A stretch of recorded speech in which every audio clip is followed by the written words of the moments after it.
احترام کرنا تربیت ہے، کمزوری نہیں، اور معذرت کرنا حسن اخلاق ہے، ذلت نہیں۔ مت بھولو کہ اندھیرے کے بعد اللہ کی رحمت کی روشنی ہے۔ آواز دے کے چھپ گئی ہر بار زندگی، ہم ایسے سادہ دل تھے کہ ہر بار آ گئے۔ دل نا امید تو نہیں، ناکام ہی تو ہے، لمبی ہے غم کی شام مگر شام ہی تو ہے۔ زندگی میں کی گئی غلطیاں آپ کو سوچنا، بولنا اور سمجھنا سکھا دیتی ہیں۔ جہالت دنیا کی تعلیم سے ختم ہوتی تو شہر مکہ کا پڑھا لکھا آدمی ابو جہل نہ کہلاتا۔ اجالے اپنی یادوں کے ہمارے ساتھ رہنے دو، نہ جانے کس گلی میں زندگی کی شام ہو جائے۔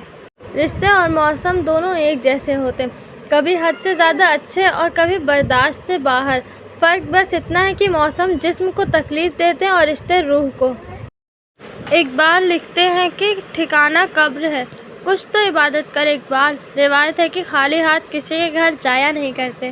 قرآن کہتا ہے کہ پھر وہ تمہاری من پسند چیز تم تک لائے گا اور تم حیران ہو جاؤ گے۔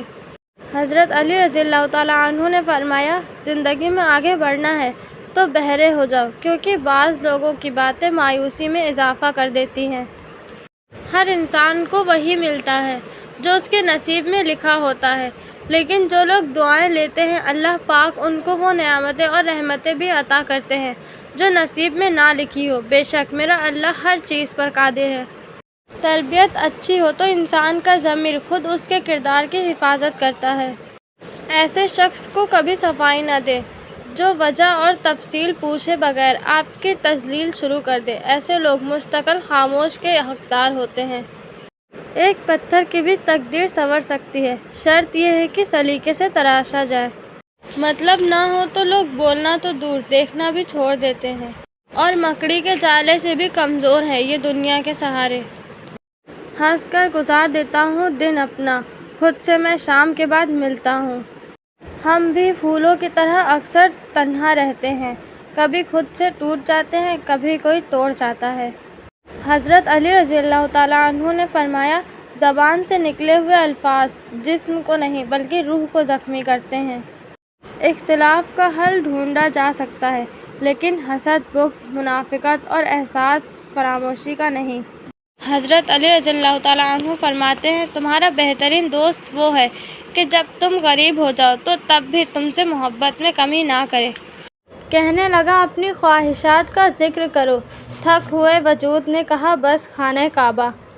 معاملات اللہ کے سپرد کرنا ہی بہتر ہوتا ہے، کیونکہ ہم خود بھی اپنے ساتھ اتنے مخلص نہیں ہوتے جتنا اللہ ہمارے ساتھ ہوتا ہے۔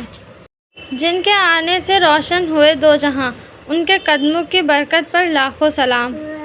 کیا خوب کشش رکھی ہے روزے میں یا رب، تو نے صبر بھی، شکر بھی، فکر بھی، ذکر بھی، رحمت بھی، نعمت بھی۔ مل جاتی ہے ایمان کو تازگی رمضان سے، روح بھی پاک ہو جاتی ہے نماز و قرآن سے۔ بندگی میری یا رب کاش تجھے بھا جائے، روزہ رکھ کر سجدہ کروں اور موت آ جائے۔ تجھ سے کسی نے پوچھا 5 وقت نماز کی پابندی کیسے کر لیتے ہو؟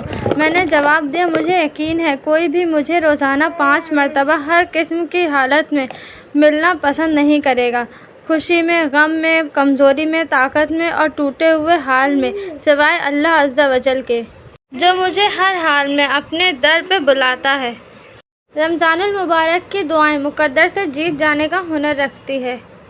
اللہ اور انسان کے درمیان رمضان تو عشق بن کے آتا ہے۔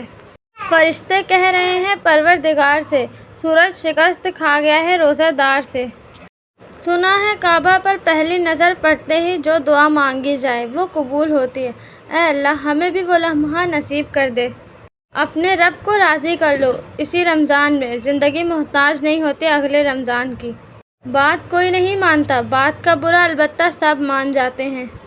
جب آپ کوئی فیصلہ نہ کر پائیں تو انتظار کریں اللہ کے فیصلے کا، وہ آپ کے سامنے سب واضح کر جائے گا۔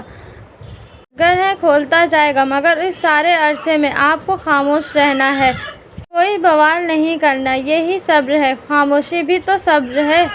اللہ بہتر کرے گا، یہ وہ الفاظ ہے جس سے انسان کی آدھی پریشانی ختم ہو جاتی ہے۔ میں نے بہت سمجھایا اسے، مگر جس نے جانا ہوتا ہے وہ سمجھا نہیں کرتے۔ اپنے کردار سے گرتے ہوئے بندے دیکھیں، میں نے انسان کی صورت میں درندے دیکھے۔ ترک کہاوت ہے کہ اگر کسی شخص سے تعلق کاٹ چکے ہو تو اس کے متعلق اپنی زبان بھی کاٹ دو۔ اس دن سب محبتیں جھوٹی لگیں گی جب سنو گے یا ربی امتی امتی۔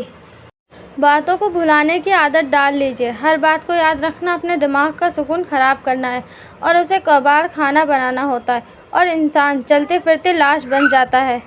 زندگی کے کچھ مقامات پر لاپرواہ رہنا سیکھیں، کیونکہ جس طرح ہر بات کہنے والا نہیں ہوتی، بالکل اسی طرح ہر بات سننے والی بھی نہیں ہوتی۔